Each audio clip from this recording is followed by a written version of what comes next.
జిల్లాలో ఎన్నికల వాతావరణం నెలకొంది. అన్ని పార్టీల అభ్యర్థుల విషయంలో ఆచితూచి అడుగులు పడుతున్నాయి.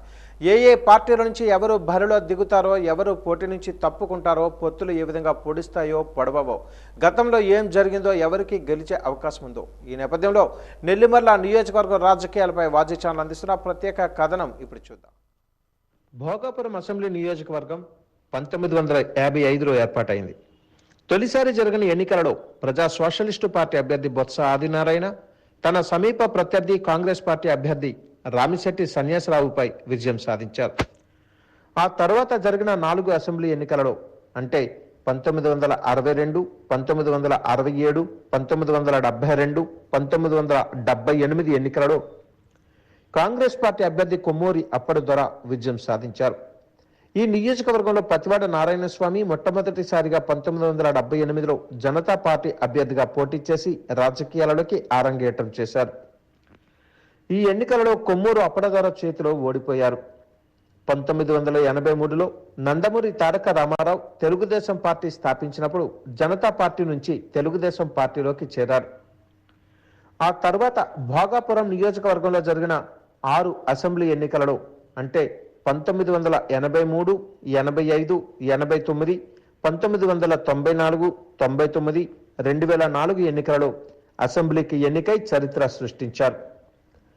2008లో భోగాపురం నియోజకవర్గం నెల్లిమర్ల నియోజకవర్గంగా మారింది. నెల్లిమర్ల నియోజకవర్గానికి జరిగిన ఎన్నికలలో కాంగ్రెస్ పార్టీ అభ్యర్థిగా పోటీ చేసిన బడ్డుకొండ అప్పలనాయుడు తన సమీప ప్రత్యర్థి తెలుగుదేశం పార్టీ అభ్యర్థి పతివాడ నారాయణ స్వామి నాయుడుపై కేవలం 4 ఓట్ల తేడాతో విజయం సాధించారు.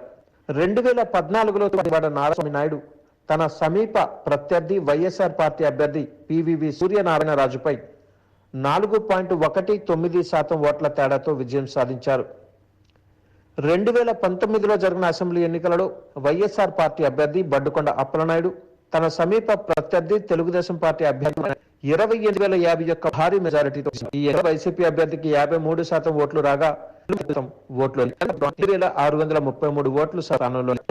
నెల్లిమర్ల నియోజకవర్గం విషయానికి వస్తే మాధవి అనునిత్యం జనవాణి పేరుతో ప్రజలలో చురుగ్గా తిరుగుతున్నారు.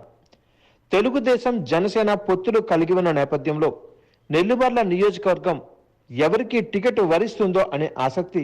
పార్టీ నుంచి లోకం మాధవి, తెలుగుదేశం పార్టీ నుంచి కర్రోతు బంగారరాజు టికెట్ ఆశిస్తున్నారు.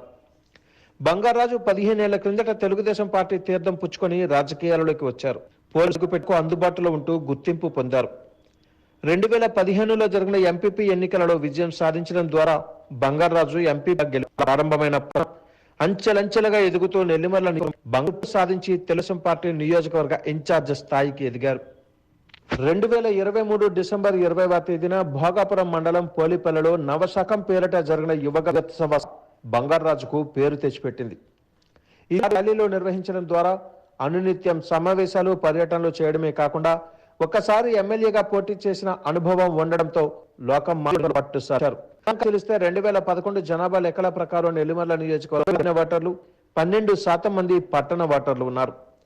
17,613 మంది ఎస్సీ ఓటర్లు, 1,506 మంది ఎస్టీ ఓటర్లు ఉన్నారు. 4 జనవరిలో ప్రభుత్వం ప్రకటించిన జనాభా లెక్కల ప్రకారం నియోజకవర్గంలో 61,674 మంది ఓటర్లు ఉన్నారు.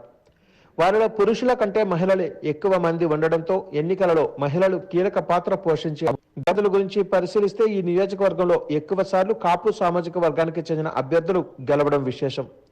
ఈ దిశగా కూడా పార్టీలు, అధిష్టానాలు ఆలోచించే అవకాశం ఉంది. పొత్తుల్లో భాగంగా తెలుగుదేశం, జనసేన అభ్యర్థిగా ఎవరికి టికెట్ ఇచ్చినా 2 పార్టీలు సమన్వయంతో పోటీ చేసి గెలుపు కోసం ప్రయత్నించాలని 2 పార్టీల అభ్యర్థులు చిత్తశుద్ధితో పనిచేస్తే విజయం సాధించవచ్చని టీడీపీ, జనసేన అభిమానులు భావిస్తున్నారు. 2009లో కాంగ్రెస్ పార్టీ నుంచి, 2019లో వైఎస్ఆర్ పార్టీ నుంచి గెలిచి ప్రస్తుతం ఎమ్మెల్యేగా ఉన్న బడ్డుకొండ అప్పలనాయుడు కూడా ప్రచారంలో చురుగ్గానే ఉన్నారు. పొత్తులు ఎలా పొడుస్తాయో, ఎవరు బరిలో నిలుస్తారో చూడాలంటే మరికొన్ని రోజులు ఆగాల్సిందే.